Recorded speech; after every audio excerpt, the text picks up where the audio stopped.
வந்தே மாதரம். ஈழசாமி ஐயநாதன் அவர்களே, என்று தெரிகிறதா?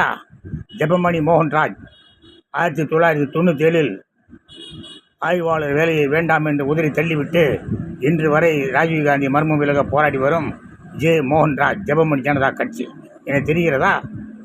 2013 சீமான் ஒரு நிகழ்ச்சி நடத்தினார். அதில் நீங்களும் கலந்து கொண்டிருப்பீங்கன்னு நினைக்கிறேன். 2014 கேப்டன் டிவி, விஜயகாந்த் டிவி, அதிலேயும் நீங்கள் கலந்து கொண்டிருப்பீங்கன்னு நினைக்கிறேன். என்னுடைய புதுப்பினை நீங்கள் அப்போது பார்த்திருப்பீர்கள். இருதரப்பும் பார்த்திருப்பீர்கள்.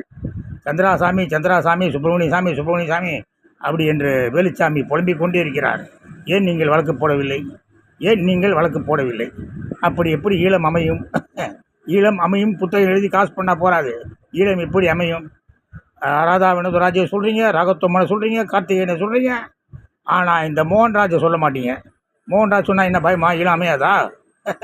மோகன்ராஜை சொல்லுங்கள். உங்கள் புத்தகத்தை ஒன்று இலவசமாக எனக்கு அனுப்புங்க. சரிதானா? இதெல்லாம் காசு கொடுத்து அந்த குப்பையெல்லாம் வாங்க முடியாது. இலவசமாக அனுப்புங்க.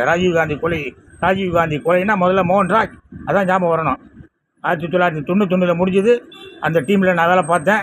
நிறையா கூத்தெல்லாம் நடந்தது, உங்களுக்கு தெரியும். அது யார் கொலை பண்ணானது தெரியும் உங்களுக்கு. ஆனால் ஈழம் அமையும் சொல்லி இருக்கிற தமிழெல்லாம் ஏமாற்றிட்டு காமெடி பண்ணிட்டு இருக்கீங்க. அதனால் ஈழம்லாம் அமையாது. தைரியமாக உங்கள் அந்த எந்த சேனலில் பேட்டி கொடுத்தா என்ன பேட்டி எடுக்க சொல்லுங்கள். அப்புறம் என்ன ஆகுதுன்னு பாருங்கள். சரிதானா? ஜெய்ஹிந்த்.